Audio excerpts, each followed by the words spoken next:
உலகெங்கும் வாழும் அன்பு தமிழ் நெஞ்சங்களுக்கு வணக்கம். மீண்டும் நெஞ்சு பொறுக்குதிலே நிகழ்ச்சியில் உங்களோடு இணைவதில் மகிழ்ச்சி. வாரந்தோறும் ஒரு சமூக தலைப்பினை எடுத்துக்கொண்டு நாம் விவாதித்து கொண்டிருக்கின்றோம். ஒரு சமூகம் வளர்வதற்கு, ஒரு சமூகம் மேம்படுவதற்கு கல்வி எவ்வளவு முக்கியம் என்பது அனைவருக்கும் தெரியும். இந்தியாவினுடைய கல்வி வரலாற்றை நாம் பார்த்தோம் என்று சொன்னால் அது நாலந்தா பல்கலைக்கழகத்தில் இருந்து ஆரம்பிக்கிறது. 1890 ஜோதிராவ் அவர்கள் தலைமையில் அனைவருக்கும் கல்வி வேண்டும் என்று சொன்னால் இந்த மெக்கலே கல்வி திட்டத்திலிருந்து ஒரு மாறுபட்ட ஒரு கல்வி திட்டம் வேண்டும் என்பதற்காக 1890 ஜோதிராவ் கமிஷனில் ஒரு இது போடுகிறார்கள். அதற்கு பிறகு 1968 கோத்தாரி கமிஷன் ஒரு கல்வி இதை போடுகிறது. இப்போ அது அனைவருக்கும் சமமான கல்வி தர வேண்டும் என்பது இருக்கிறது. அதற்கு பிறகு ராஜீவ்காந்தி காலத்தில் 1986 ஒரு புதிய கல்விக் கொள்கை வருகிறது. அதில் நிறைய மாற்றங்கள் வருகிறது. ஏன்னா அந்த கல்வி என்பதே அப்பப்போ மாறுதல்களுக்கு உட்பட்டது. காலநிலை, உலகத்தினுடைய மற்ற சூழல்களை பார்க்கின்ற போது கல்வியினுடைய தரம் இன்னும் உயர்த்த வேண்டும் என்பதற்காக இந்த 1986 கல்விக் கொள்கை அனைவராலும் வரவேற்கப்பட்டது. அதற்கு பிறகு 2009 கட்டாய கல்வி உரிமை சட்டம் வந்தது. அது ஒரு பெரிய மாற்றத்தை கொண்டு வந்தது. இப்பொழுது 2015 அவர்கள் ஒரு கமிஷன் போட்டு அது 2016 அமல்படுத்தக்கூடிய அளவிற்கு இப்போது ஒரு தேசிய புதிய கல்விக் கொள்கை வந்திருக்கிறது. ஆனால் இதில் நிறைய முரண்பாடுகள் இருக்கிறது. ஆட்சியாளர்கள் தங்களுடைய கருத்துக்களை திணிக்கிறார்கள் என்று இருக்கிறது. ஏன்னா அவங்களுக்கு ஒரே பண்பாடு, ஒரே மொழியாக இருக்க வேண்டும் என்பதற்காக சமஸ்கிருதத்தை கட்டாயமாக்குகிறார்கள் என்பது ஒரு பரவலாக குற்றச்சாட்டு. ஆசிரியர்களுக்கு 3 ஆண்டுகளுக்கு ஒரு முறைய திறன் அறியும் பயிற்சி, 5 ஆண்டுகளுக்கு ஒரு முறை திறன் அறியும் தேர்வு என்று ஒன்றை வைத்திருக்கிறார்கள். இப்போ இதில் என்னன்னா, ஏற்கனவே அவங்க பிஎட் ஒரு தேர்வு எழுதியிருக்காங்க, +2 ஒரு தேர்வு எழுதியிருக்காங்க, இதற்கு பிறகும் ஒரு தேர்வா அப்படின்றாங்க. ஆனால் அவர்களை பொறுத்த வரைக்கும் ஆசிரியர்கள் தங்களை அப்பப்போ அப்டேட் செய்து கொண்டே இருக்க வேண்டும் என்பதற்காக தான் இந்த திறன் அறியும் தேர்வு என்று அவர்களுடைய போக்காக இருக்கிறது. இது மாணவர்களுக்கு எந்த அளவில் இருக்கிறது அப்படின்னு பார்க்கின்ற போது உங்களுக்கு ஆங்கிலம், அறிவியல், கணிதத்தில் நீங்கள் மார்க் எடுக்கவில்லை என்று சொன்னால் தொழிற்கல்விக்கு போய்விட வேண்டும் என்று சொல்கிற போது, அப்போது வசதி இல்லாதவர்களுக்கு எல்லாரும் தொழிற்கல்வி போகணுமா, அப்போ படித்து ஃபெயிலானவர்கள்லாம் தொழிற்கல்விக்கு போகணுமா என்கின்ற ஒரு கேள்விக்குறி வருகின்ற போது, இப்போ தாழ்த்தப்பட்ட மக்கள் எல்லாமே ஒரு எதிர்ப்பு குரல் கொடுக்கக்கூடியதாக இருக்கிறது. அதனுடைய கட்சி தலைவர்களும் இது எங்களுக்கு எதிரான ஒரு கல்விக் கொள்கையாக இருக்கிறது அப்படின்னு அவங்களுடைய தனி போராட்டம் எடுத்துக்கிறார்கள். அப்படி இந்த புதிய கல்வி கொள்கையில் ஏகப்பட்ட பிரச்சனைகள், சர்ச்சைக்குரிய விஷயங்களாக இருக்கிறது. அதனால்தான் இன்றைக்கு இந்த புதிய கல்விக் கொள்கை மாநில உரிமைகளை பாதிக்கிறதா இல்லையா என்பதை குறித்து நம்ம விவாதிக்க இருக்கின்றோம். இன்றைய நிகழ்ச்சிக்கு வந்திருக்கக்கூடிய சிறப்பு விருந்தினர்களை நான் உங்களுக்கு அறிமுகம் செய்து வைக்கின்றேன். தமிழ்நாடு தொடக்கப்பள்ளி ஆசிரியர் மன்றத்தினுடைய பொதுச் செயலாளர் பாவலர் கா. மீனாட்சி சுந்தரமையா நம்முடைய வந்திருக்கின்றார். கிறிஸ்தவ பத்திரிகையாளர் நம்வாழ்வு வார பத்திரிகையினுடைய ஆசிரியர் திரு தஞ்சை டோமி அவர்கள் நம்முடைய வந்திருக்கின்றார். பாரதிய ஜனதா கட்சியினுடைய செய்தி தொடர்பாளர் டாக்டர் என். ராமசுப்ரமணியன் ஐயா அவர்கள் நம்முடைய வந்திருக்கின்றார். இதை குறித்து ஒரு ஆவணப்படம் நிச்சயமாக வேண்டும், அது பொதுமக்களுக்கு தெரிய வேண்டும் என்பதற்காக ஒரு ஆவணப்படம் வைத்திருக்கிறோம். இந்த ஆவணப்படத்தை பார்த்துவிட்டு நாம் விவாதத்தை தொடரலாம். நம் கல்வி நம் உரிமை என்ற முழக்கம் எழுப்பும் அளவிற்கு கல்வியில் நம் உரிமையை காத்துக் கொள்வதற்காக போராட தொடங்கி இருக்கிறார்கள் மாணவர்கள், ஆசிரியர்கள், சிறுபான்மையினர் மற்றும் பெரும்பான்மையான மக்கள். புதிய கல்விக் கொள்கைக்கான வரையறை கல்வியாளர்கள் மத்தியில் பெரும் அதிர்ச்சியை ஏற்படுத்தி இருக்கிறது. ஒரு தேசத்தின் எதிர்காலம் ஒரு அரசு முன்வைக்கும் கல்விக் கொள்கையின் மீதே கட்டமைக்கப்படுகிறது. மாநில அரசின் நலத்திட்டங்களை, உரிமைகளை தனியாரிடம் ஒப்படைக்கும் மத்திய அரசின் புதிய கல்விக் கொள்கையின் வழியாக சமஸ்கிருத திணிப்பு, மதிய உணவு திட்டம் தனியாரிடம் தாரை வார்ப்பு, மாணவர்களின் உரிமை, ஆசிரியர்களின் கடமை பறிப்பு, மீண்டும் குலக்கல்வி முறை, வெளிநாட்டு கல்வி நிறுவனங்களுக்கு சிவப்பு கம்பளம், அயல்நாட்டு கல்வி நிபுணர்கள் இறக்குமதி, மாநில மொழிகளுக்கு ஓரவஞ்சனை போன்றவற்றால் கல்வியை சேவை என்ற நிலையிலிருந்து கல்வியை முதலீடு என மாற்றியிருக்கிறது பிரதமர் மோடியின் கல்வி திட்டம் என்று சமூக ஆர்வலர்கள் போராடத் தொடங்கியிருக்கிறார்கள். இது அரசு பள்ளிகளையும் ஏழை மாணவர்களையும் அழித்தொழிக்கும் அச்சத்தை ஏற்படுத்தும் திட்டம் என்கிறார்கள் பல கல்வி ஆர்வலர்கள். மாநில அரசின் பொருத்தமில்லாத பாடப்பொருள் மற்றும் ஊக்கமற்ற கற்பித்தல் வழியாக மழுங்கியிருக்கும் மாநில பட்டியலில் இருக்கும் கல்வி மத்திய பட்டியலுக்கு வர வேண்டும் என்று சொல்வதோடு மாநிலங்களின் உரிமையையும் பறித்துவிடும் என்று குரல்கள் எழுந்திருக்கின்றன. புதிய கல்விக் கொள்கையின் வழியாக மீண்டும் ஒரு மொழிப்போர் ஏற்பட வழிவகுத்து கொடுக்கிறதா மத்திய அரசு என்ற கேள்வியை மாநில மக்களின் உள்ளத்தில் விதைத்திருக்கிறது பிரதமர் மோடியின் புதிய கல்விக் கொள்கை. ஒவ்வொரு கல்விக் கொள்கையும் இதிலையும் வந்து ஒரு ஒரு ஒரு பெரிய மூத்த அதிகாரி இருக்கின்றார்கள். நாடெங்கும் கருத்து கணிப்பு நடத்தப்பட்டிருக்கிறது என்று சொன்னாங்க. இதில் இருக்கக்கூடிய பாசிட்டிவ் ஆஸ்பெக்ட்ஸ் என்ன சொல்கிறீங்க? நாடு முழுவதும் ஒரே கல்வி திட்டம் இருந்துச்சுன்னா கிராமப்புற மாணவர்களோ எங்கே போனாலும் இவங்க வேற ஏதாவது படிச்சிருப்பாங்களோ, நம்மளோட ஜாஸ்தி படிச்சிருந்துருப்பாங்களோ அப்படின்னு ஒரு ஐயமே இல்லாமல் முழு தன்னம்பிக்கையோட எங்கேயுமே அவங்களால சுமூகமாக நுழைய முடியும். தற்போதுள்ள கல்வி முறையில் கொஞ்சம் இது வேலை வாய்ப்புங்கிறதே துளியளவும் இல்லை. எத்தனையோ பேர் படிச்சுட்டு எம்ப்ளாய்மெண்ட் ஆஃபீஸில் பதிஞ்சு வச்சுட்டு இலவு காத்த கிளிகளாக காத்திருக்காங்களே தவிர வேலை வந்த பாடே இல்லை. அதுக்கு இந்த புதிய வரைவு கொள்கைங்கிறது வந்து ரொம்ப வரவேற்கக்கூடியதாக தான் இருக்குது. நம்ம தமிழை வேண்டான்னு சொல்லலையே, ஆனால் சமஸ்கிருதம் வேணும். எதுக்காக வேணும் அப்படின்னு அதையும் சொல்லிடுறேன். இப்போ நம்ம வந்து சமஸ்கிருதம் அப்படிங்கிறது இன்னைக்கு வந்த மொழி கிடையாது, ஆதியிலே இருந்த மொழி தான். நம்ம எதுவும் புதுசாக வந்து சொல்லலை. நம்ம ஆதி காலத்தில் குருகுல கல்வி இருந்தது. குருகுல கல்வினா என்ன? ஆசிரியர் அருகில் அமர்ந்து அவர் சொல்லக்கூடிய கருத்துக்களை நாமும் தெரிந்து கொண்டு நாள்தோறும் நம்மளை பழக்கப்படுத்திக் கொள்கிறோம். இப்போ சமஸ்கிருதத்தில் வேதம் என்ற சொல்லுக்கு என்ன? அறிவு, ஞானம் என்று பொருள். அந்த ஞானத்தையும் அறிவையும் சமஸ்கிருதத்தில் நான் பெறணும்னு விரும்புகிறோம். அதனால தேசிய கல்விக் கொள்கையை ஆதரிக்கணும் அப்படிங்கிற ஒரு கருத்து. 1986 முன்னாள் பிரதமர் ராஜீவ்காந்தி அவர்கள் கொண்டு வந்த புதிய கல்விக் கொள்கை 39 ஆண்டுகளுக்கு பிறகு கொண்டு வந்தார். இப்பொழுது 2016 30 ஆண்டுகளுக்கு பிறகு கொண்டு வரப்படுகிறது. நான் என்ன சொல்கிறேன்னா, இந்த கல்விக் கொள்கை என்ற மாற்றமானது இதில் குறிப்பாக ஃப்ளெக்சிபிலிட்டின்னு சொல்கிறாங்க, அதிகமாக மாற்றம் கொண்டு வரணும்னு சொல்கிறாங்க. ஒவ்வொரு 10 ஆண்டுகளுக்கு பிறகும் எப்படி சென்சஸ் எடுக்கிறாங்களோ, பே கமிஷன் வருதோ, அதுபோல் இந்த கல்விக் கொள்கையை மாற்றம் செய்வதற்கு ஒவ்வொரு 10 ஆண்டுகளுக்கு ஒரு முறை அது ஒரு நிரந்தர சட்டமாக கொண்டு வர வேண்டும் என்பது என்னுடைய முதல் கருத்தாக பதிவு செய்கிறேன். சரி, இந்தியாவில் ஏராளமான மொழிகள் இருக்குது. ஒவ்வொரு மாநிலத்திலும் குறிப்பிட்ட ஒரு சில மொழிகள் இருக்குது. இவ்வளவு மொழிகளுக்கு மத்தியில் சமஸ்கிருதத்துக்கு மட்டும் முக்கியம் கொடுக்க வேண்டிய அவசியம் என்ன? ராஜீவ்காந்தி காலத்தில் 86 ஏற்பட்ட புதிய கல்விக் கொள்கை தனியார் மயமாக்கியது. அன்றைக்கி வந்து பார்த்திங்கன்னா 15,000 கல்லூரிகள் தான் இந்தியாவில் இருந்தது. 10 ஆண்டுகளில் பார்த்திங்கன்னா 10 மடங்கு உயர்ந்தது. அப்போ 10 மடங்கு உயர்ந்து உயர்ந்த கல்லூரிகள் எல்லாம் பார்த்திங்கன்னா சுயநிதி கல்லூரிகள். அப்போ கல்வியை தனியார் மயப்படுத்தினார்கள். இப்போ இவங்க கல்வியை இவங்க ஒரு அரசியல் நோக்கத்தோடு கொண்டு வராங்கன்றது தான் என்னுடைய கருத்து. ஊவேசா கிட்ட போய் கேட்டாரா, அவங்க அப்பா கேட்டாராம், நீ ஆங்கிலம் கற்றால் இந்த லோகத்தில் நல்லா இருப்ப, சமஸ்கிருதம் கடிச்சா மேல் லோகத்தில் நல்லா இருப்ப, நீ எதை படிக்க போகிறன்னு கேட்டாராம். அவர் சொன்னாராம், நான் தமிழ் தான் படிக்க போகிறேன், ஏன்னா 2 லோகத்தில் நான் நல்லா இருப்பேன், தமிழ் கற்றால் 2 லோகத்தில் நல்லா இருப்பேன் அப்படின்னு சொன்னாராம். அதாவது நீங்கள் சொல்கிற அந்த சமஸ்கிருதங்கிறது கோயிலில் வேத அந்த சொல்கிறது அது சாமியோட பேசுகிற மொழி, நான் மனுஷனோட பேசணும்னு நினைக்கிறேன். இந்த கல்விங்கிறது அறிவு சார்ந்த விஷயமாக இருக்கணுமே ஒழிய வேலை வாய்ப்பு சார்ந்த விஷயமாக இருக்கக்கூடாது. இப்போ ஏற்கனவே நிறைய லாங்குவேஜஸ் நம்மளை அறியாமல் நம்மளை ஆண்டுகிட்டு இருக்குங்கிறது என்னுடைய கருத்து. நம்ம இப்போ சமஸ்கிருதம்னு இன்னொரு லாங்குவேஜை கொண்டு வரதுக்கு நம்மளுடைய லாங்குவேஜஸ் நமக்கு எது நம்மளுடைய தொன்மையாக இருக்கோ அதை ஃபாலோ பண்ணுறது தான் பெஸ்ட்டுன்னு நான் நினைக்கிறேன். குருப்யோ நமஹ அப்படின்னு சொல்கிறோம். குருன்றது யார்? ஆசிரியர். மாத்ரு தேவோ பவ பித்ரு தேவோ பவன். எதுக்கு எல்லா ஸ்கூல்லையும் இதெல்லாம் சொல்லிட்டு தான் இருக்காங்க. ஆனால் சான்ஸ்கிரிட் வேண்டாம்னு சொல்லிட்டு சமஸ்கிருதம் 3rd 3rd லாங்குவேஜ்ன்றது தான் நம்ம சொல்கிறோம். நம்ம வந்து 2nd லாங்குவேஜோ 1st லாங்குவேஜோ வைக்க போகிறதில்ல.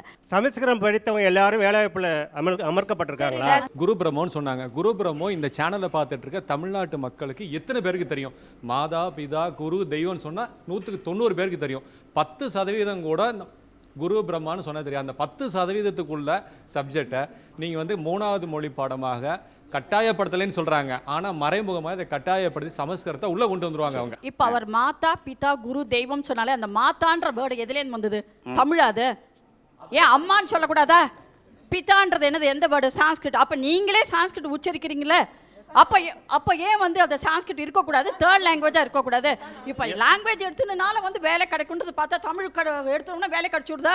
இப்போ பார்த்தீங்கன்னா எல்லா இடத்துலையுமே தொழில் கல்விங்கிறது அழிஞ்சு போகிறது. இப்போ ஃபார் எக்ஸாம்பிள் எடுத்தோம்னா சிற்பம் வந்து ஒரு பெரிய மகத்துவானது. அந்த சிற்பம் பார்த்தீங்கன்னா இப்போ ஃபுல்லுமே அழிஞ்சு வந்துட்டு இருக்கு. தொழில் கல்வியில் இருக்கும்போது அந்த சிற்பத்துக்கு உண்டான நான்லாம் வந்து படிக்கல சார். இந்த மாதிரி நான் ஒன்றும் பிராமின் கிடையாது. இந்த தொழில் கல்வி தான் எடுத்து படிக்கணும்லாம் இல்லை. நான் அது விருப்பப்பட்டு படிச்சிருக்கேன்.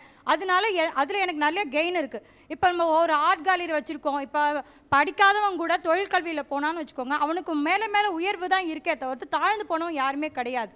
தொழில் கல்வின்னு இப்போ நம்ம சொல்கிறோம். இன்றைக்கி எத்தனை தொழிலாளர்கள் இருக்காங்க சொல்லுங்கள். இப்போ வீட்டில் ஒரு ப்ளம்பிங் ஒர்க்கோ இல்லை ஒரு கார்பெண்டர் ஒர்க்கோ இன்றைக்கி ஆள் கிடையாது சார். எல்லோரும் இன்ஜினியர் டாக்டராக ஆகணும்னு நினச்சா இன்ஜினியரும் ஒன்றும் எக்யூப்டு இன்ஜினியராக இல்லையே. இப்போ ஒரு எலக்ட்ரானிக் இன்ஜினியராக இருந்தால் கூட அவனுக்கு எலக்ட்ரிசிட்டி பற்றி எதுவும் தெரியாது. வீட்டில் இருக்க ஃபியூஸ் கேரியர் போனால் கூட அவனுக்கு தெரியாது. மெக்கானிக்கல் இன்ஜினியர்னா 3 பேர் மட்டும் மேலே போனோம், இவன் வந்து தொழில் கல்வி அப்படி அர்த்தம் கிடையாது சார். இன்றைக்கி வந்து இன்ஜினியரை விட அதிகமாக ஒரு எலக்ட்ரீஷியன் சம்பாதிக்க முடியும். நம்ம ஒன்றும் பணக்காரனாக இருக்கான்றதுக்காக அவனை வந்து நீ இன்ஜினியரிங் போ, நீ ஏழையாக இருக்க அதனால தொழிற்கல்வி கற்றுக்க நம்ம ஒன்றும் சொல்லலையே சார். அவனுக்கு எது வருது, எது வாய்ப்பு அவனுக்கு கொடுக்கணும், அவன் வளர்றதுக்கு அவன் என்ன வரணும், அவன் வாழ்க்கையில் எப்படி முன்னேறணுன்றதுக்காக அதுக்கான வாய்ப்பை தான் நாங்கள் ஏற்படுத்தி கொடுக்கணும். அப்போ நீங்கள் இதை ஆதரிக்கிறீங்க? இது வந்து தொழிற்கல்வி அப்படிங்கிற ஒரு போர்வையில் குலக்கல்வியை கொண்டாடுறாங்க சார். நான் வந்து அடித்தட்டிலேருந்து நான் வந்திருக்கேன். என் பிள்ளைங்க வந்து பள்ளிக்கூடம் விட்டு வந்ததும் வீட்டுக்கு வந்ததும் ரேஷன் அரிசியை சாப்பிட்டுட்டு அப்புறம் அப்பா அம்மாவுக்கு என்னென்ன வேலை இருக்குதோ அதெல்லாம் செஞ்சு கொடுத்துட்டு அதன் பிறகு வந்து ஓய்வு கிடச்சிச்சின்னா அந்த புத்தகத்தை எடுத்து வச்சு படிக்கும். நீங்கள் சொல்கிறீங்க ப்ளம்பருக்கு வந்து சம்பளம் அதிகம்ன்ட்டு, அதுக்காக வந்து தொழிற்கல்வியை கொண்டாடுறான்னு சொல்கிறீங்க. ரைட்டு, அப்படியே வச்சுப்போம். அப்போ உங்கள் பிள்ளைங்க மட்டும் நல்லா படித்து ஒரு டைரக்டர் ஆகணும், ஒரு கார்பரேட் நிறுவனம் முதல்வர் ஆகணும், எங்கள் வீட்டு பிள்ளைங்கலாம் வந்து பார்த்தீங்கன்னா அதுக்கு கீழே வந்து வேலை செய்யணுமா? யார் உங்க வந்து அந்த குலத்தில் இருக்கவன் தான் அதை படிக்கணும்னு யார் சொன்னா? இப்போ என்னுடைய குலக்கல்வி வந்து டிராயிங் கிடையாது. நான் எனக்கு இன்ட்ரெஸ்ட் இருக்குன்னா நான் படித்து நான் ஓவினா போகிறேன். யார் குலக்கல்வினா இப்போ பாட்ரி செஞ்சவன் தான் அதை செய்யணும்னு யாரும் ஒன்றும் சொல்லலையே. அவனுக்கு இன்ட்ரெஸ்ட் இருந்தால் அதில் போகலாம். உனக்கு சமமாக எஜுகேஷன் கொடுக்கும் போது உனக்கு நிஜமான நாலேஜ் இருந்தால் நீங்கள் வந்து அப்கிரேட் பண்ணிவிட்டு நீங்கள் போகலாமே. தாழ்வாக இருக்கிறவங்க வந்து டைரக்டர் ஆகக்கூடாது, ஐஏஎஸ் ஆகக்கூடாதுன்னு யாரும் ஒன்றும் சொல்லலையே. அந்த குறைந்த மதிப்பெண்கள் பெறும் மாணவர்கள் வந்து அதிகமாக வந்து பாதிக்கப்படுறாங்க. அவங்களுக்கு அந்த தொழில் கல்வி தான் அப்படின்னு சொல்லும் பொழுது மன ரீதியாக அவங்க வந்து அதிகமாக வந்து பாதிக்கப்படுறாங்க. 3 விதமான குழந்தைகள் வந்து ஒரு சில குழந்தைகள் நமக்கு படிக்க முடியலன்னு அப்படி இருந்துறாங்க. சில குழந்தைகளுக்கு பரவாயில்ல நமக்கு தொழில் கல்வியே போதும்னு நினைக்கிறாங்க. சில குழந்தைகள் வந்து நம்ம வந்து அவங்க தாழ்வு மனப்பான்மை வந்து மன ரீதியாக வந்து பாதிக்கப்படுறாங்க. அதனால் இதை மாதிரி கல்வியை வந்து தரம் பிரிக்கக்கூடாதுன்னு நாங்கள் வந்து கேட்டு இங்கிலீஷ், சயின்ஸு, மேத்ஸு 3 வரலையா நீ தொழிற்கல்விக்கு போன ஒரு மாணவனை சொல்லும் பொழுது அவன் எந்த தொழிற்கல்வியை பற்றி யோசிப்பான் சார்? அப்பா என்ன செஞ்சாங்க, தாத்தா என்ன செஞ்சாங்க, அப்படி தானே சார் யோசிப்பான். அதுவும் கிராமப்புற குழந்தைங்களுக்கு எக்ஸ்போஷரே கிடையாது, வசதிகள் வாய்ப்புகள் கம்மி. அப்போ அவங்க யோசிக்கிறது முதல்ல தன்னுடைய குடும்பத்தை சுற்றி தான் அவங்க யோசிப்பாங்க, தன்னுடைய சுற்றுப்புறத்தை சுற்றி தான் யோசிப்பாங்க. அதனால இது மறைமுகமாக குலக்கல்விக்கு நிச்சயமாக வழிகாட்டுது சார். ஆசிரியர்களுக்கு 3 ஆண்டுக்கு ஒரு முறை திறன் அறியும் பயிற்சி வைக்கணும், அவங்களுக்கு தேர்வு முறை வைக்கணுன்றாங்களா? அதை நீங்கள் எதிர்க்கிறீங்களா, வரவேற்கலாம்? எல்லாத்துக்கும் ட்ரைனிங் எடுத்துகிட்டு தான் எல்லாரும் ஆசிரியர்கள் தேர்ந்தெடுக்கப்படுறாங்க. இடையிடையே பயிற்சிகள் இப்போ கொடுக்கப்பட்டு இருக்கு. இப்போ மத்திய அரசினுடைய திட்டமான SSA திட்டத்தின் மூலமாக தொடர்ந்து பயிற்சிகள் ஆசிரியர்கள் வந்து பள்ளிக்கூடத்தில் பார்க்குறத விட பயிற்சிக்கு அதிகமாக போயிட்டு இருக்கிறாங்க. அதுதான் நடந்து கொண்டு இருக்கிறது. ஏற்கனவே இருக்குது இந்த புதிய கல்வியில் தேவையில்லாத விஷயம் அது வந்து ஒரு கணிப்புக்காகவும் எடுத்துக்கிறாங்கிறாங்க, பதவி உயர்வுக்கு அதை எடுத்துப்பாங்கிறாங்க, சம்பள ஊதிய உயர்வுக்கு எடுத்துப்பாங்கிறாங்க. அதுதான் அதனுடைய ஆசிரியர்களுக்கு பாதிப்பாக இருக்குது. ஒரு ஆசிரியர் ஒரு மருத்துவரை உருவாக்குறோம், வழக்கறிஞரை உருவாக்குறோம், பொறியாளரை உருவாக்குறோம். அப்போ அந்த ஃபீல்டில் இருக்கவங்க எல்லாருமே 5 வருஷம் ஆச்சு 10 வருஷம் ஆச்சுன்னா அவங்களுடைய அனுபவமும் படித்திறனும் கூடுதுன்னு சொல்கிறாங்க. அப்போ ஆசிரியருக்கு மட்டும் ஏன் அது குறைஞ்சு போயிருதா? 5 வருஷம் 10 வருஷத்தில் அவங்களுக்கு அதுக்கான அந்த பணித்திறனுக்கு உடைய அறிவு குறைஞ்சு போயிருதா? புதிதாக பணியேற்கின்ற ஆசிரியர்கள் வந்து 10 ஆண்டுகளுக்கு ஒரு முறை இந்த தேர்வையும், ஏற்கனவே பணியில் உள்ள ஆசிரியர்கள் 5 ஆண்டுகளுக்கு ஒரு முறை கட்டாயமாக அதில் உள்ள அந்த வேர்டிங்ஸ் நீங்கள் கவனிக்கணும் சார். அவங்களுடைய லைசன்ஸை புதுப்பித்துக் கொள்ள வேண்டும்னு ஒரு வேர்டிங் இருக்குது. அது ரொம்ப வன்மையாக வந்து ஒட்டுமொத்த ஆசிரியர் சமுதாயம் அதை எதிர்க்கிறோம். சிறப்பாக பணியாற்றுகின்ற ஆசிரியர் அந்த தேர்வில் தோல்வி அடைஞ்சிடுவார். பள்ளிக்கூடமே போகாது ஏமாத்துற ஆசிரியர் அந்த தேர்வு வெற்றி பெற்று விடுவார். அது எப்படி நியாயமாக இருக்கான்? இப்போ நான் ஒரு எக்கனாமிக்ஸ் டீச்சர். இப்போ இந்த 11th ஸ்டாண்டர்ட் போர்ஷனில் பார்த்தீங்கன்னா 1991 2000 ஸ்டாட்டிஸ்டிக்ஸ் தான் அதில் இருக்குது. மாணவருக்கு நம்ம என்ன தான் அப்டேட்டட் வெர்ஷன் சொல்லி கொடுத்தாலும் அதில் இருக்க கீழே தான் அவன் எழுதுறான். அதனால கண்டிப்பாக டீச்சர்ஸ்க்கு இந்த மாதிரி திறனாய்வு தேர்வு அவசியம். இந்த இன்க்ரிமெண்ட்டை கட் பண்ணுற விஷயம்லாம் எந்த காலத்துலேயும் ஒத்துக்க முடியாது. வயசில் 58 வயசில் ஒருத்தருக்கு 57 வயசில் ஒருத்தருக்கு பரீட்சை வருதுன்னு வைங்க 5 வருஷம். அப்போ அவர் ஃபெயில் ஆகிட்டார்னா வீட்டுக்கு அனுப்பிடுவீங்களா? என்ன பேச்சு பேசுகிறீங்க? இல்லை எப்போ பார்த்தாலும் அப்டேட் பண்ணிக்கணும், அதை பண்ணிக்கணும், இதை பண்ண. ஏன் நாங்கள்லாம் பார்த்தா அப்டேட் பண்ணுற மாதிரி தெரிலையா? ஆசிரியர்கள் என்றைக்குமே அப்டேட் தான் சார். ஒவ்வொரு நாளும் ஒவ்வொரு அனுபவத்தோடு தான் ஆசிரியர்கள் இருக்கிறோம். யார் சொன்னால் அவங்களுக்கு அப்டேட் பண்ணலன்னு? சிறுபான்மை நிறுவனங்களுக்கு சிறுபான்மை மக்களுக்கு ஒரு எதிரானதாக இருக்கிறது அப்படின்னு சொல்கிறாங்க. அது எந்த இடத்துல இருக்குது அப்படி சொல்ல முடியுமா? கல்விக் கொள்கையில் குலக்கல்வியையும் வேத கல்வியும் கொண்டாடி இதில் வந்து வரவேற்றிருக்கிறாங்க. இது சிறுபான்மை மக்களுக்கு பெரிதும் பாதிப்பை உண்டாக்கக்கூடியது. ஏன்னா நம்ம இந்திய நாட்டில் வந்து ஜாதி மத வேதமில்லாத ஒரு நாடு. இந்த நாட்டில் இந்த வேத கல்வி வந்து சமஸ்கிருதத்தின் வழியாக வருவது. இந்த வேத கல்விக்கு அவங்க ரொம்ப முக்கியத்துவம் கொடுக்குறாங்க. இது வந்து அனைத்து மக்களாலும் ஏற்றுக்கொள்ள முடியாது. சொல்லுங்க. காலமாக வந்து கல்வி அறிவை வளர்த்தவங்க வந்து சிறுபான்மையினர் தான். அந்த வகையில் வந்து அவங்கள பற்றின அந்த ஒரு சிறு குறிப்பு கூட வந்து இந்த கல்விக் கொள்கையில் இடம்பெறவில்லை சார். ஆரம்ப பள்ளியில் இருக்கிற ஆசிரியர் அந்த பள்ளியில் இருக்கிற எஸ்எம்சிக்கு வந்து ஆசிரியர் மீது ஒழுங்கு நடவடிக்கை எடுப்பதற்குரிய உரிமையை கொடுத்துருக்குது ஒரு வரியில். அது வந்து எந்த விதத்தில் சார் அது தேவையா? 2009 கொண்டு வந்த அனைவருக்கும் கல்வி திட்டத்தில் பார்த்தீங்கன்னா 5 குழந்தைகள் இருந்தாலும் 4 குழந்தைகள் இருந்தாலும் தனியாக பள்ளிக்கூடம் கட்டி அங்கே பள்ளிக்கூடம் நடத்தணும் அப்படின்னு சொல்லி அனைவருக்கும் தொடக்க கல்விங்கிறது 1 கிலோமீட்டருக்குள்ளே இருக்கணுங்கிற சட்டம் நிறைவேற்றப்பட்டது. இந்த புதிய கல்விக் கொள்கையில் பார்த்தீங்கன்னா குறைவான மாணவர்கள் உள்ள பள்ளிக்கூடங்களை பக்கத்து பள்ளிக்கூடங்களோட கொண்டு இணைக்கிற ஒரு திட்டத்தை கொண்டு வந்திருக்காங்க. இதனால இப்போ குழந்தைகள் அருகாமை பள்ளிகளை வந்து மூடி விழா நடத்துகிற மாதிரி இருக்கிறது. தேசிய பள்ளி கல்வி தரச்சான்று ஆணையம் அப்படின்னு ஒன்று அமைக்க சொல்லியிருக்கிறாங்க. பள்ளிகளுக்கு வந்து ரேங்கிங் கொடுக்குறாங்க. இந்த ரேங்கிங் வந்து தனியார் பள்ளிகள் பூரா காசு கொடுத்து அந்த தரச்சான்றை வாங்கிறாங்க. அதனால் தனியார் பள்ளிகள் பூரா அந்த தரச்சான்றை வாங்கிடுவாங்க. அரசு பள்ளிகளை பூரா முடக்கிறதுக்கான திட்டம் தான் அந்த திட்டம். கல்வியை வணிகமயமாக்குதுங்க. வெளிநாடுகளில் உள்ள நிறுவனங்கள் நாளைக்கு வந்து இங்கே சமஸ்கிருத பள்ளிகளை நிறுவிச்சு அதிலேருந்து நிதியை திரட்டுறதுக்கும் அதிகப்படியான கட்டணங்களை வசூல் பண்ணி தொழில்மயமாக்கிறதுக்கு இது ஒரு வாய்ப்பளிக்குது. புதிய கல்விக் கொள்கையில் எந்த ஒரு இடத்திலும் சமூக நீதியை பற்றி சொல்லவே இல்லை. அப்படியே வந்தாலும் தலித்து, அவன் சிறுபான்மையினர், மலைவாழ் மக்கள், பெண்கள், சிறப்பு வகுப்பினர் சொல்லி அவங்கள கேப்ஸ்னு பிரித்து வச்சிடறாங்க. சமூக நீதி மறுக்கப்படுகிறது. ஆசிரியர் பயிற்சியை வந்து 4 ஆண்டுகளாக உயர்த்தியிருக்காங்க. ஏற்கனவே படித்தவங்களுக்கே இப்போ வேலை இல்லை. அப்புறம் மறுபடியும் அதை அதிகரித்தா யார் படிக்க முன் வருவாங்க? இடஒதுக்கீட்டை முற்றிலுமாக ஒழிச்சிருச்சு. நம்ம முன்னோர்கள் போராடி வாங்கி கொடுத்த இடஒதுக்கீடு பெரிய அழிவு. இது நம்ம ஆர்டி ஆக்ட் அனைவருக்கும் கல்வி திட்டத்தில் என்னென்ன சாராம்சம் அவங்களே சொல்லியிருந்தாங்களோ அதை அவங்களே அழிச்சிட்டாங்க சார். இந்த கல்விக் கொள்கை வந்து கணிதம், அறிவியல், ஆங்கிலம் ஆகியவற்றை வந்து தேசிய பாடத்திட்டமாக அமைக்க முற்படுது சார். ஒவ்வொரு மாநிலத்திற்கும் பல்வேறு கலாச்சாரங்கள் இருக்கும், விழாக்கள், மொழிகள் எல்லாமே வித்தியாசப்பட்டிருக்கும். அதனால பாடத்திட்டம் வந்து அந்தந்த மாநிலங்களின் கேட்ட கலாச்சாரம். ஃபாதர் தஞ்சை டோமி அவர்கள், ஒரு பத்திரிகையாளராக நீங்கள் இந்த புதிய கல்விக் கொள்கையை எப்படி பார்க்குறீங்க? உங்களுக்கு வாஜ்பாய் காலத்தில் தெரியும், சரஸ்வதி வந்தனத்தை கொண்டு வந்தாங்க. பயங்கர எதிர்ப்புக்கு அப்புறம் அது நிறுத்தப்பட்டது. அதுபோல் இன்றைக்கி குஜராத்தில் 42,000 பள்ளிகளில் காயத்ரி மந்திரம் கட்டாய மந்திரமாக மாற்றப்பட்டிருக்கிறது பிஜேபி ஆட்சியில். 1813 வந்த 1834 வந்த 2 பிரிட்டிஷ் கல்விக் கொள்கைகளும் ஒரு சிலருக்கான கல்விக் கொள்கை. ஒரு சிலருக்கு தான் கல்வி. கல்வியை ஓதுகிறவனை, கல்வியை ஓதும் போது கேட்கிறவன் காதில் ஈயத்தை காட்சி ஊத்து அவன் சூத்திரனாக இருந்தால் என்று சொல்லி குலக்கல்வி யாருக்காக இருந்தது? ஒரு சிலருக்கான கல்வியாக இருந்ததை மாற்ற வேண்டும் என்று மெக்காலே காலத்தில் கொண்டு வந்து சிறந்த கல்வின்னு நான் சொல்லலை, அவங்க கொண்டு வந்த நல்லதை சொல்கிறேன். எல்லாருக்கும் அந்த கல்வி போக வேண்டும் என்று கொண்டு வந்தார்கள். அதை தாண்டி சுதந்திரம் பெற்ற பின்பு ராதாகிருஷ்ணனுடைய கல்விக் கொள்கை, அதுக்கப்புறம் லட்சுமண சுவாமி கல்விக் கொள்கை, அதுக்கப்புறம் நம்ம ராஜீவ் காந்தி காலத்தில் வந்தது கோதாவரி கல்விக் கொள்கை. இப்போ இதுக்கு முன்னாடி இந்த ஜஸ்பால் கல்விக் கொள்கை. அந்த கல்விக் கொள்கை வந்து மாணவர் கற்றலை எளிதலாக்குவது எப்படி? அது இன்னைக்கு பாருங்க, 8ஆம் கிளாஸ் வரைக்கும் நீங்கள் தேர்ச்சின்னு கொடுத்ததுனால இன்னைக்கு கிராமத்தில் நான் போய் பார்க்குறேன். நான் ஒரு கிராமத்தில் பிறந்தவன். அந்த ஊர்லேருந்து நாங்கள் 6 கிலோமீட்டர் நடந்து போய் தான் படித்தோம். இன்னைக்கு அந்த மாதிரி கிராமத்தில் 8ஆம் வகுப்பு வரைக்கும் கஷ்டங்களோடு அவன் தொடர வேண்டும். இடைநிற்றல் இல்லாமல் 76% 8ஆம் வகுப்பு வரை மாணவர்கள் சென்றிருக்கிறார்கள் இந்த கல்விக் கொள்கையினால். ஆனால் நீங்கள் 5ஆம் கிளாஸில் இருந்து என்ன ஆரம்பிக்கிறீங்க? 4ஆம் கிளாஸ்ல இருந்து வெற்றி தோல்வி கொண்டுட்டு வாங்க. அவனை ஏற்கனவே வெற்றி பெற்ற மாணவன், தோல்வி அடைந்த மாணவன் பிரிக்கிறீங்க. 8ஆவதுக்கு அப்புறம் என்ன சொல்ல போறீங்க? ஏ லெவல், பி லெவல், அவனை லெவல் பிரிக்கிறீங்க திருப்பி. ஆனால் 10ஆம் கிளாஸில் ஃபெயில் ஆகி அட்டெம்ப்ட் எழுதிட்டு அதுக்கப்புறம் வாழ்க்கையில் புத்தி வந்து கவனம் செலுத்தினார். கற்றலில் கவனம் என்பது வேறு, நீங்கள் குலத்தில் பிரிப்பது என்பது வேறு. ஒரு மேஜர் 18 வயசு தான். ஆனால் 14 வயசுலேயே அவனை சிறுவனை பெரியவனாக்கி உனக்கானதை தேர்வு செய்ய. நான் 12ஆவது படிச்சிருக்கிறான். நாங்கள் போய் மோட்டிவேஷன் கிளாஸ் கொடுக்குறோம். அவன் என்ன பண்ண போகிறேன்னா எங்கள் அப்பாவை தான் கேட்கணுங்கிறேன். அவனை போய் நீங்கள் 14 எனக்கு படிப்பு இல்லைப்பா என்ன பண்ணுறதுன்னா, டே வாடா என் தொழிலை செய்யடான்னு தான் சொல்லுவார். அவருக்கு இருக்கிற ஒரு அக்சசபிலிட்டி என்ன? அவன் இருக்கிற சூழ்நிலையில் அதைத்தான் செய்ய முடியும். அவனை யாரும் நாங்கள் போக சொல்லலையே. அவன் விரும்புகிற வேறு தொழிலை போய் கற்றுட்டு வரலாமேன்னா அது முடியாது. அவனுக்கு இருக்கிற வாழ்வாதாரம் என்பது குறைவானது. இன்னொன்று, இதை சிறுபான்மையினர் ஏன் எதிர்க்கிறார்கள் என்றால் ஒரு கேள்வி நல்லது. இது சிறுபான்மையினருக்கு எதிராக என்று நான் சொல்ல மாட்டேன், அது தப்பானது.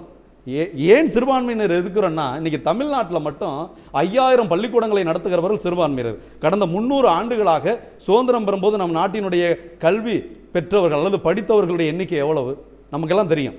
இன்னைக்கு அது எந்த அளவுக்கு கூடியிருக்கு என்பது இந்த பங்களிப்புல பல பேர் பங்களிச்சிருக்கிறாங்க. கிறிஸ்தவருடைய பங்களிப்பு மகத்தானதாக இருந்தது. அதை பார்த்த அம்பேத்கரும் நம்ம அரசியலமைப்பு சட்டத்தை உருவாக்கினவர்கள் தான் கிறிஸ்தவர்களுக்கு அல்லது சிறுபான்மையினருக்கு மைனாரிட்டி ஸ்டேட்டஸ் கொடுத்து கல்வியை நீங்கள் நன்றாக நடத்துகிறீர்கள், தொடர்ந்து நடத்துங்கள் என்று அந்த அந்தஸ்தை கொடுத்தார்கள். அந்த அந்தஸ்தை கொடுத்து நாங்கள் நடத்துகிறோம். நீங்கள் அந்த மாதிரி 300 வருஷம் பண்ணியிருக்கோமே, நீங்கள் குலக்கல்வியே உயர்ந்தது, அந்த குலக்கல்வி வேத கல்வியே சிறந்த கல்வின்னு சொல்லுங்க, அது தப்பே இல்லை. ஆனால் அந்த வேத கல்வியை தாண்டி வந்த கல்விகள் எல்லாம் நம் நாட்டிற்கு என்ன செய்தது, கிறிஸ்தவர்கள் என்ன செஞ்சிருக்கிறாங்க? இன்னைக்கு வந்து தமிழ் யாப்பிலக்கணம் எழுதுனது யாரு? இன்னைக்கு வந்து வீரமாமுனிவர் தமிழில் இலக்கணம் கற்றுக் கொடுத்தது ஒரு கிறிஸ்தவ பாதிரியார்கள். அதை கூட நீங்கள் போடலை. ஆனால் பனாரஸ் பள்ளிக்கூடத்தை பல்கலைக்கழகத்தை தொடங்கினவரை இந்து அமைப்பை சேர்ந்தவர் என்பதனால அவங்க பேரை சேர்க்குறீங்க. ஏன் முஸ்லீம் ஒரு அலிகார் பல்கலைக்கழகத்தை தொடங்கினாரே, அவர் வந்து இந்த நாட்டுக்கு ஒரு பழைய பல்கலைக்கழகம், முஸ்லீமை ஏன் போடலை? இப்படி நீங்கள் வேண்டுமென்றே சிறுபான்மையினரை ஒதுக்கிவிட்டு கொண்டு வரும்போது சிறுபான்மையினருக்கு அச்சம் இருக்குமா இருக்காதா? இந்த கல்வி குலக்கல்வி, ஆசிரியனுக்கு அடிபணிந்திரு, ஆசிரியன் சொல்வதே வேதம், ஆசிரியன் சொல்வதை விட மாற்று கருத்தே இருக்கக்கூடாது. மாற்று கருத்து இல்லாத சமுதாயம் வளரவே வளராதுங்க. மாற்று கருத்து இருக்கிற சமுதாயம் மட்டும்தான் இருக்கும். இந்த கல்விக் கொள்கைகள் தவறானது இருக்கும்போது நம்ம பெரியார் என்ன சொன்னார்? பேனாவையும் கையையும் கொண்டு நான் போராட்டம் நடத்துவேன்னு சொன்னார். அதனால அழிந்தது இந்த மொழிக்கு எதிரான போராட்டங்கள்லாம். அதுபோல இப்போவும் மக்கள் பேனாவையும் கருத்தை கொண்டு நாம் ஒரு கொள்கையை வைக்க வேண்டும். கல்வியினுடைய அடிப்படை நோக்கங்கள் 2 தாங்க. அது உலக அளவில் to liberate and to empower. ஒருத்தனை விடுதலை செய்ய வேண்டும், அவன் பிடித்திருக்கிற பீடிகள்லேருந்து. இன்னொன்று, அவனுக்கு அதிகாரம் கொடுக்க வேண்டும், அவனை அதிகாரமானவனாக மாற்றணும். அவன் கற்றதை அதை நிலைப்படுத்துகிறதுக்கு அதிகாரம் கிடைக்கணும். இந்த 2 கொள்கை இங்கே இல்லை. வேலைக்கான கல்வி இதைத்தானங்க ராஜீவ்காந்தி கல்விக் கொள்கை கொண்டு வந்துச்சு. பில்கேட்ஸினுடைய ஐடிக்கெல்லாம் வேலைக்கு போகிறது கொண்டு வந்தாங்க. அவர் வந்து மெக்காலை கொண்டு வந்து தப்புன்னு சொல்கிறீங்களே, அவங்க கிழக்கிந்திய கம்பெனிக்கு வேலையாள சேர்த்தாங்க. இப்போ நீங்களும் அதுதான் வன்னியர்களுக்கு வேலைக்கு போகிறதுக்காண்டி திருப்பி நீங்கள் கொண்டு வர்றீங்க. அப்போ இதில் வந்து ஒன்று இதை வந்து வணிகமயமாக்குவது, வேலைக்காக மாற்றுவது, இன்னொன்று இதிலே இந்துத்துவ கொள்கையை கொண்டு வர வேண்டும் என்று. சமஸ்கிருதம் 3வது மொழியாக வைக்கப்பட வேண்டும். அப்படி வைக்கிற பள்ளிகளுக்கு சிறப்பு உதவிகள் வழங்கப்படும். சிறப்பு உதவிகள் வழங்கப்படும். ஏன்னா இந்த நாட்டினுடைய கலாச்சாரத்தை வளர்க்கக்கூடிய ஒரே மொழி சமஸ்கிருதம். என் தமிழ் மொழியை விட இந்த இந்திய நாட்டின் கலாச்சாரத்தை அல்லது தமிழ் கலாச்சாரத்தை வளர்க்கக்கூடிய மொழி வேறு எதுவும் இருக்க முடியாது. நன்றி ஃபாதர் ராமசுப்ரமணியன் சார். இங்கே ஒரு பாரதிய ஜனதா கட்சியினுடைய தொடர்பாளராக இல்லாமல் ஒரு கல்வியாளராக எப்படி பார்க்குறீங்க? 43 பக்கத்தையும் சரியாக புரியாதவர்கள் தான் நிறைய பேர் இருக்கிறார்கள். ஏதோ பிட்ஸ் அண்ட் பீசஸை வச்சுட்டு என்னத்தையோ அவங்கவுங்க ஒரு வியாக்கியானம் கொடுத்து கொண்டிருக்கின்றார்கள் என்பது என்னுடைய கருத்து. இதில் வேத கல்வி அப்படின்னு எங்கே இந்த சொல்லப்படவில்லை. அதாவது என்ன சொல்கிறாங்கன்னா, 2வது லைனில் என்ன சொல்லுகின்றார்கள், education system which has evolved first in ancient India is known as Vedic system அப்படின்னு அந்த ஒரு லைன் சொல்லியிருக்காங்க. இது நீங்கள் பிடிச்சாலும் பிடிக்காட்டாலும் 3000 வருஷமாக அந்த குருகுல சிஸ்டம் அதுதான் வேதிக் சிஸ்டம்னு இருந்தது அப்படிங்கிறத சொல்லி நிறுத்திட்டாங்க. அவ்வளோதான். அது இல்லைங்கிறது நீங்கள் சொல்ல முடியாது. அதனால் இங்கே வந்து அந்த வேத வழியில் இருந்துன்னு எல்லாருமே பேசி கொண்டிருக்கின்றார்கள். அதோட முடிஞ்சு போச்சது. அதை வந்து நான் இங்கே திணிப்பேன் அப்படின்னு எங்கே சொன்னாங்க? கிடையாது. அடுத்ததாக சம்ஸ்கிருதத்தை பற்றி பேசும்பொழுது நம்ம நாட்டில் 22 மொழிகள் இருக்கின்றன, தேசிய மொழிகள். அதில் ஒன்று சம்ஸ்கிருதம் கூட. அது மட்டும் இல்லாமல் கிளாசிக்கல் லாங்குவேஜ் அப்படின்னு எடுத்துட்டிங்கன்னா 7 மொழிகளை யுனைடெட் நேஷன்ஸ் சொல்லியிருக்கு. அதில் 2 மொழி இந்தியாவை சேர்ந்தது. ஒன்று தமிழ், இன்னொன்று சம்ஸ்கிருதம்.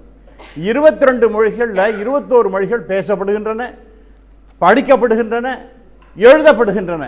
ஆனால் நீங்கள் ஆரம்பத்தில் சொன்னது போல் குறைவான எண்ணிக்கையில் தானே பேசப்படுகிறதுங்கிற. ஆனால் நம்மள்கிட்ட இருக்கிற பொக்கிஷத்தை நாம் விட்டுட முடியுமா? ஆகவே அதற்கு ஒரு ஆப்பர்ச்சுனிட்டி கொடுக்குறேன் அப்படிங்கிறது தான் இந்த கல்விக் கொள்கையில் சொல்லுகின்றது. அந்த சம்ஸ்கிருதத்தை நீ வந்து படிச்சுக்கோ, படிக்கலைன்னா படிக்காத போ. அதனால் யாரும் கம்பல் பண்ணலை.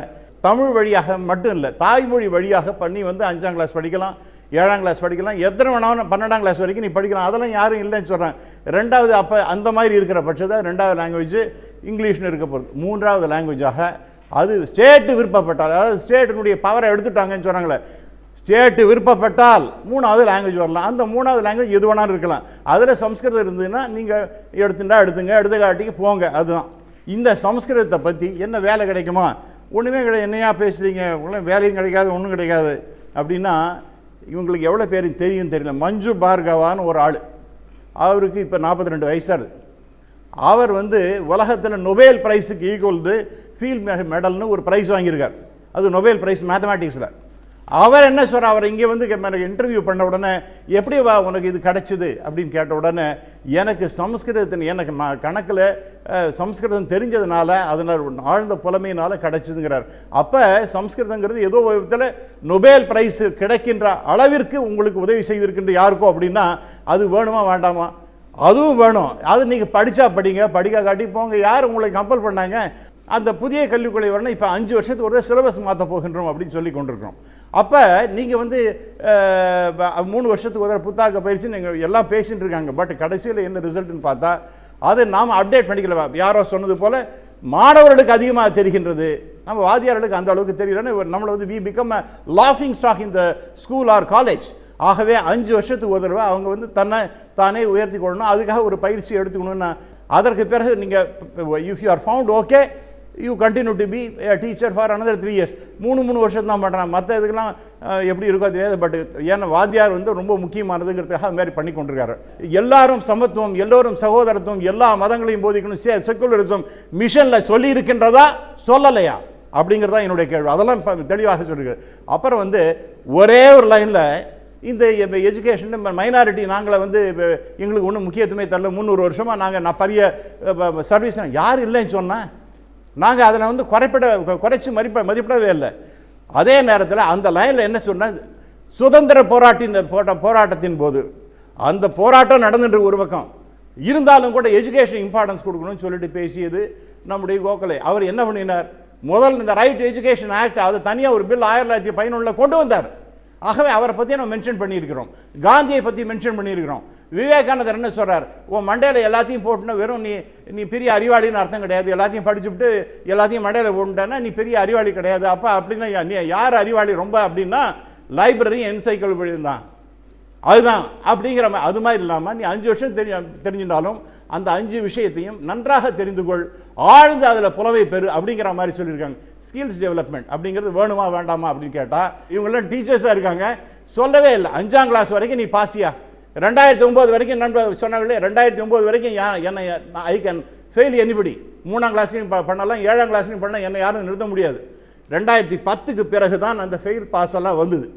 அதுலேயும் சொல்லுகின்றார்கள் 5ஆம் கிளாஸ் வரைக்கும் நீ பாஸு, அதற்கு பிறகு தான் CCE continuous and comprehensive evaluation system.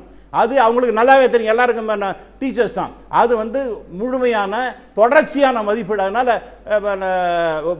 ஒரு நிலைமையிலையும் அவனுக்கு பையனை தூக்கி விடுறதுக்காக கொண்டு வந்துட்டு அதனால் 7ஆம் கிளாஸையும் இழுத்து மூடுவாங்கன்னு அர்த்தமே கிடையாது. 10ஆம் கிளாஸ் வரும்பொழுது அதனால் வந்து அதை குலக்கல்வின்னு மாற்றிட்டாங்க. இந்தியாவில் நம்முடைய பொருளாதாரம் எடுத்துனா MSME small scale industries, medium scale இவங்க என்ன பண்ணுறாங்கன்னா இந்த நாட்டினுடைய பொருளாதாரத்துக்கு 40% முதுகெலும்பு அவங்க தான், வேலை கொடுக்குறவங்க தான். அதில் நீங்கள் முக்கியமாக பார்த்தீங்கன்னா 90% சாதாரணமாக டெக்னிக்கல் குவாலிஃபிகேஷனுக்கு தான் அதான் நடத்தி கொண்டு இருக்கின்றார்கள். அவங்க தான் ஆண்டர்பிரனர்ஸ். அவங்களுக்கு ஒரு ஸ்கில்ஸ் டெவலப்மெண்ட்டுங்கிறதுக்கு ஒரு தனியாக ஒரு ஸ்பெஷல் கேட்டகரி கொடுத்ததுல என்ன தவறு? நன்றி சார். நம்முடைய நிகழ்ச்சியில் வந்திருக்கக்கூடிய சிறப்பு விருந்தினர் ஐயா மீனாட்சி சுந்தரம் அவர்களை, இந்த புதிய கல்விக் கொள்கை பற்றி உங்களுடைய கருத்து என்ன? புதிய கல்விக் கொள்கை புதிய அரசு உருவாக்கி இருக்கின்ற ஒரு மத கொள்கை. இந்த நாடு இந்தியா என்று இப்பொழுது அழைக்கப்படுகிறது. அதையே டாக்டர் அம்பேத்கர் என்ன சொன்னார் என்றால், இந்தியர்களை கொண்ட தேசம் என்ற ஒன்று உண்மையான அதன் அர்த்தத்தில் இல்லவே இல்லை, அது இனிமேல் உருவாக்கப்படக்கூடிய ஒன்று. நாம் ஒரு தேசமாக உள்ளோம் என நம்புவது நம்மை நாமே ஏமாற்றிக் கொள்வதாகும்.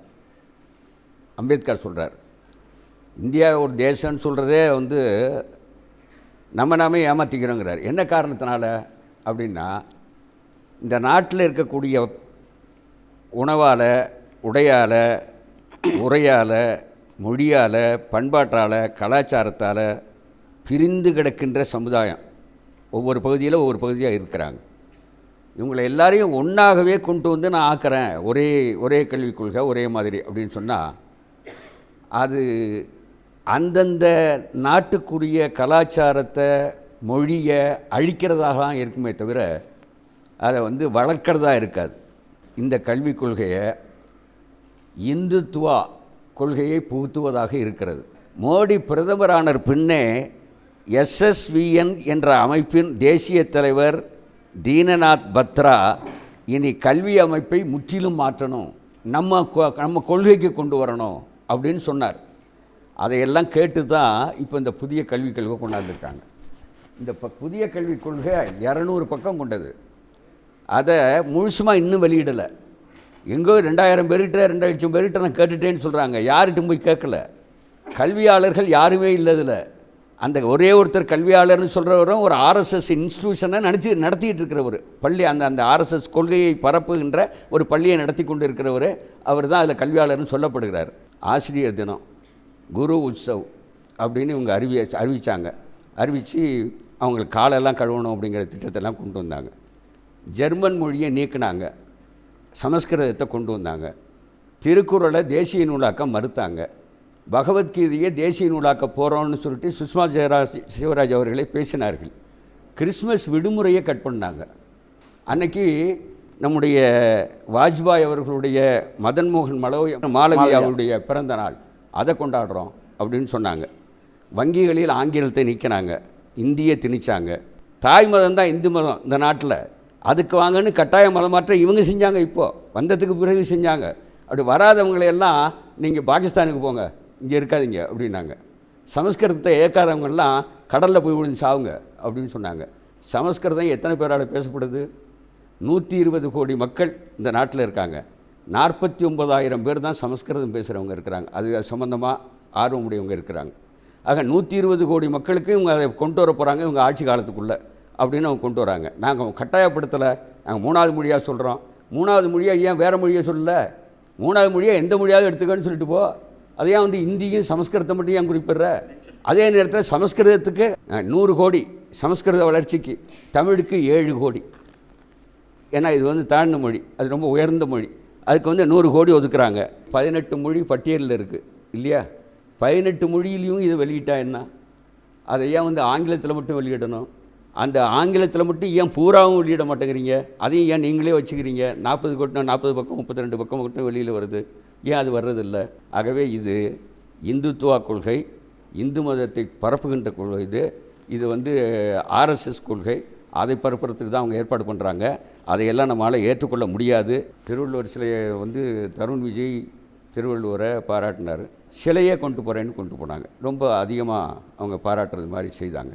நான் அவருக்கு ஒரு கேள்வி கேட்டேன், திருக்குறளை இவ்வளவு பாராட்டுற நீ திருக்குறளை தேசியமயமாக்குன்னு ஒரு வார்த்தையை நீ சொல்லு முடியுமா, உங்களால் சொல்லுங்கள் அப்படின்னு கேட்டோம். அதை அப்படி கேட்ட உடனேயே அவர் பதில் சொல்லாமல் அந்த அம்மா பதில் சொன்னிச்சு, தேசிய நூலாக நாங்கள் பகவத்கீதை தான் கொண்டு வர போகிறோம் அப்படின்னு அந்த அம்மா பதில் சொல்லிட்டாங்க. நான் அப்போ தான் பூனைக்குட்டி வெளியில் வந்துட்டுன்னு எழுதினேன். திருவள்ளுவரை பாராட்டினா இங்கே இருக்கிற தமிழ்நாட்டில் பகவத்கீதையை கொண்டு வர்றதுக்கு எதிர்ப்பு இருக்காது. இதன் மூலமாக நாம் ஆதரிக்கிறோம், தமிழ் கவிஞரை இவங்களெல்லாம் நம்ம ஆதரிக்கிறோங்கிறது மாதிரி நம்ம நடித்தோம்னா அதுக்கு வந்து வழிவகுக்கும். அப்படிங்கிற காரணத்தினால அவங்க மறைமுகமாக இதை திட்டம் போட்டு அந்த இந்துத்துவா கொள்கையை கொண்டு வருவதற்காகத்தான் இதை கொண்டு வருகிறார்கள் தவிர வேறு எதுவும் இல்லை. ஆசிரியரை பொறுத்தவரையில் அவமானப்படுத்தியிருக்காங்கன்னு தம்பி சொன்னார், அது உண்மை. லைசன்ஸ் இறங்குங்கிற வார்த்தையை பயன்படுத்தலாமா? அதாவது நாங்கள் பட்டய சான்று வாங்கியிருக்கோம், படித்து ட்ரைனிங் போய் சான்று வாங்கியிருக்கோம். அந்த சான்றுக்கு பேர் லைசன்ஸ் தான் இவங்க கொடுத்துருக்கிற இதில். ஆனால் அதையே கம்பல் பண்ணி நீ வந்து 5 வருஷத்துக்கு ஒரு தடவை தேர்வு எழுதணும், அதில் பாஸ் பண்ணலைன்னா உனக்கு எதுவுமே வேலையே போயிடும். அதுதான் இப்போ உள்ள அந்த கல்வியினுடைய திட்டம். அது 5 இப்போவே நாங்கள் என்ன சொல்கிறோம், சிலபஸ் மாற இதில் டாக்டர்களுக்கு 5 வருஷத்துக்கு ஒரு முறை ஒரு பயிற்சி நடத்துகிறாங்க. எதுக்கு நடத்துகிறாங்க? புது மெடிசன்ஸு மற்றதெல்லாம் வருது, புது மருந்துகள்லாம் வருது, வழிவகைகள்லாம் வருது.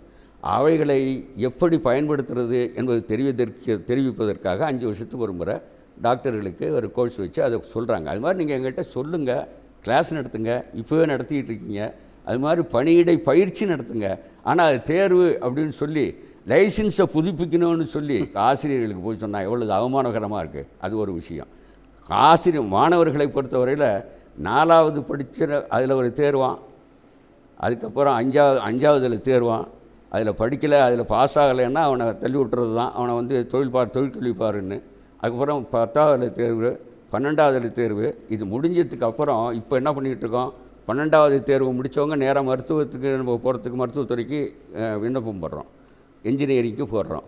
ஆனால் இனிமேல் அந்த 12ஆவது தேர்வு முடித்ததுக்கு அப்புறம் கூட அங்கே மத்திய அரசுலேருந்து நடத்துகின்ற அந்த பொது தேர்வு இருக்குது பாருங்க, அந்த தேர்வில் பாஸ் பண்ணால் தான் அவன் போகலாம். இப்போ +2 மார்க்கை வச்சு போக முடியாது இந்த கல்விக் கொள்கையில், அதனால் போக முடியாது. அதுபோல் நீட் எக்ஸாமினேஷன், மருத்துவத்துறைக்கு போகணுன்னா அந்த நீட் எழுதினா தான் போக முடியும். நீ வச்சுருக்க இப்போ நம்ம என்ன பண்ணிகிட்ருக்கோம், அப்படி இல்லை. நம்ம தமிழகத்திலேயே சட்டம் போட்டிருக்கோம் கலைஞர் காலத்தில், இந்த மார்க்கை வச்சுக்கிட்டு தான் அதுக்கு செலக்ட் பண்ணணும்னு. ஆனால் இப்போ அந்த மத்திய அரசு இது பண்ணுது. அதே நேரத்தில் மத்திய அரசு மாநில அரசினுடைய அதிகாரத்தை எல்லாம் பறிச்சுட்டு கொண்டு போயிட்டு எமர்ஜென்சி காலத்திலேயே மாநில பட்டியலில் இருந்த கல்வியை மத்திய பட்டியலுக்கு கொண்டு போனாங்க. மத்திய பட்டியலில் இருக்கிற அந்த கல்வியை வச்சுக்கிட்டே இன்றைக்கி இருக்கிற பவரையும் கூட அவங்க பறிக்கிறாங்க. மாநிலத்தில் அவங்களே நம்ம புத்தகம் வெளியிடுவாங்களாம். புத்தகம் வெளியிட்டால் வேட்டியும் சட்டையும் அதில் நீங்கள் பார்க்க முடியுமா? அவன் இந்த குருதாவும் அந்த என்னவோ போட்டுருக்கான அது அந்த அந்த நாகரிகம் தான் வடநாட்டு நாகரிகத்தில் தான் அதில் வரும் புத்தகத்தில். அந்த நாகரிகம் தான் பிறகும். அப்போ எங்கள் நாகரிகம் என்ன ஆகிறது? தமிழ்நாட்டினுடைய நாகரிகம் என்ன ஆகுது? ஒவ்வொரு மொழியினுடைய கலாச்சாரம் பண்பாடெல்லாம் என்ன ஆகிறது? ஆக இந்த கல்வியே நாட்டை முன்னேற்றத்துக்கு இல்லை, அவங்க இயக்கத்தை டெவலப் பண்ணுறதுக்காக, ஆர்எஸ்எஸ்ஸை வளர்க்குறதுக்காக இந்த கல்விக் கொள்கை வந்திருக்கு. இந்த கல்விக் கொள்கையை இப்போ எல்லா தரப்பினரும் எதிர்க்கிறார்கள். அதை எதிர்த்தே ஆகணும். சிறுபான்மையினருக்கு எந்த வாய்ப்புமே கிடையாது.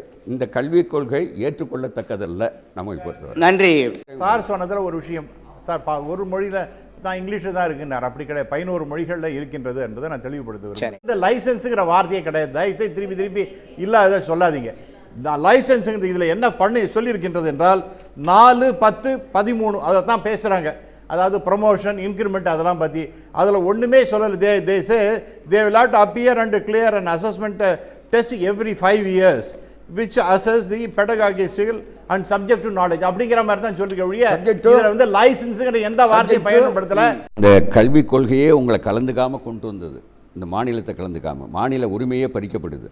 ஆகவே இந்த அரசு அவர்களே முதல்வரே இதற்கு நேரடியாக நான் இந்த இந்த கல்விக் கொள்கையை நாங்கள் ஏற்க முடியாது, எங்களை கலந்து கொள்ளாமல் வந்திருக்கிறது மட்டுமல்ல, எங்களுடைய கலாச்சாரத்தை பண்பாட்டை அழிப்பதாக இருக்கிறது.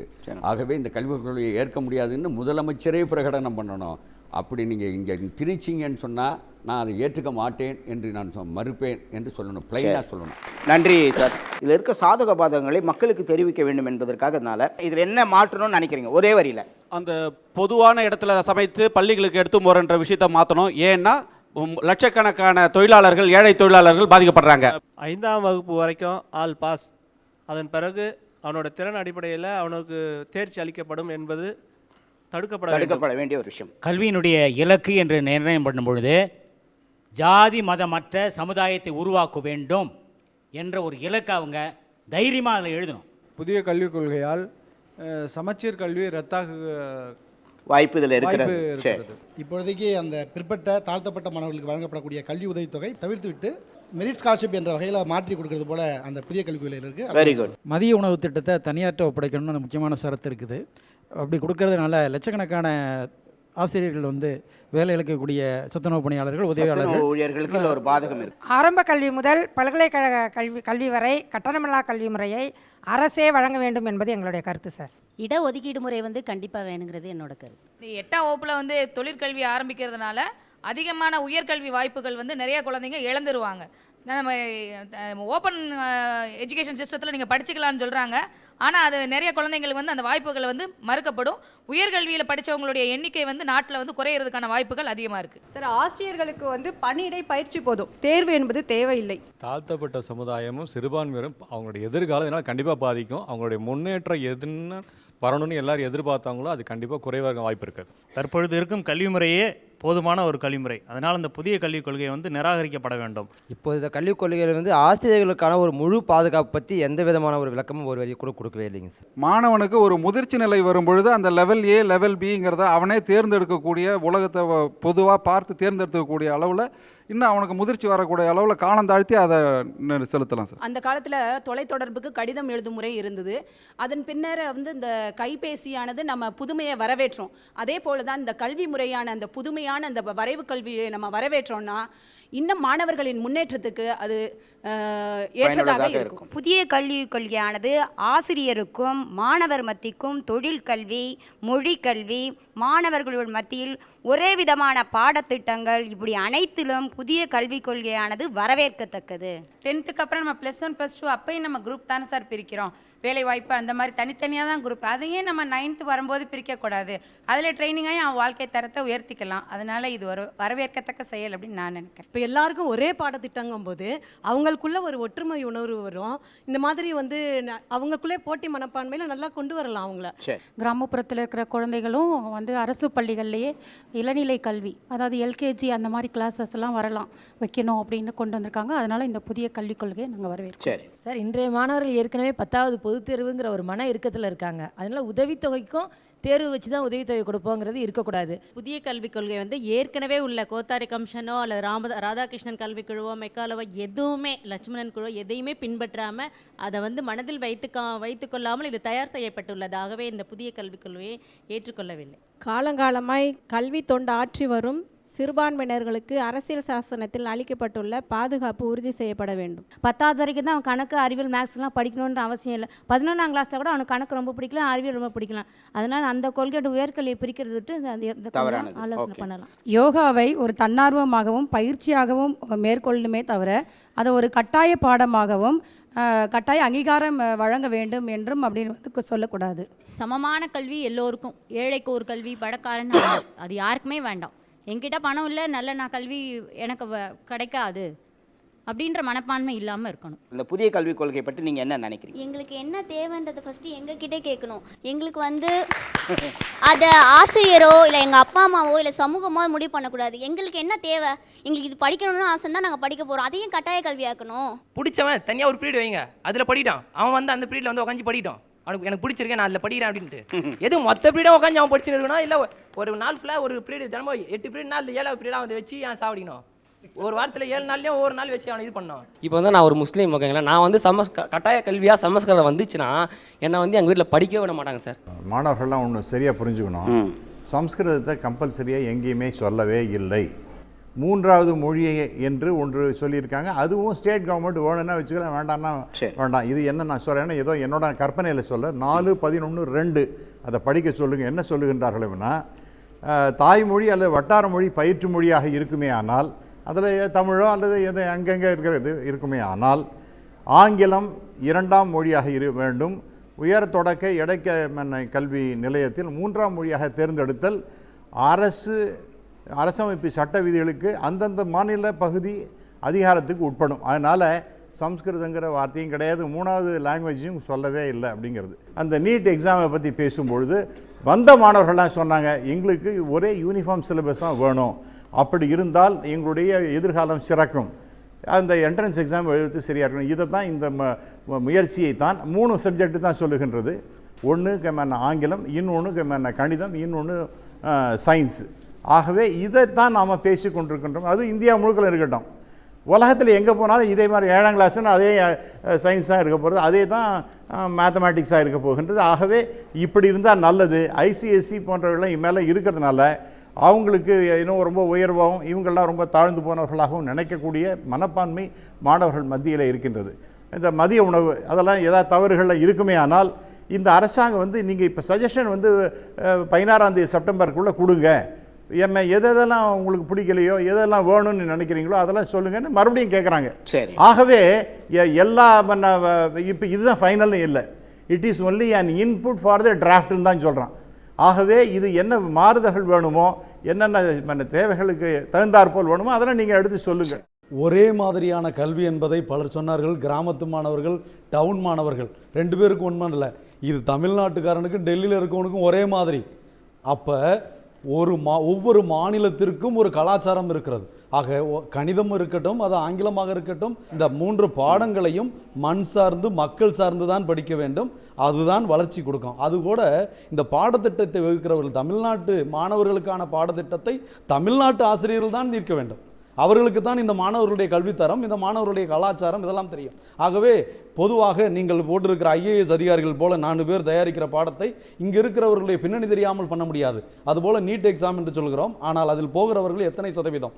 அதற்காக நாம் எல்லோரையும் பலி கொடுக்க முடியாது. சிறுபான்மையினரை ஏன் எதிர்க்கிறோம் என்றால், கல்வியில் எங்களுடைய பங்களிப்பு தமிழ்நாட்டில் மட்டும் நான் சொன்னேன் 5000 பள்ளிக்கூடம். அப்போ அந்த அளவிற்கு பங்களிப்பு வைத்திருக்கிற நாங்கள் இந்த கொள்கை நன்றாக இருக்க வேண்டும் என்ற எண்ணத்தில் தான் இதை போராடுகிறோம்.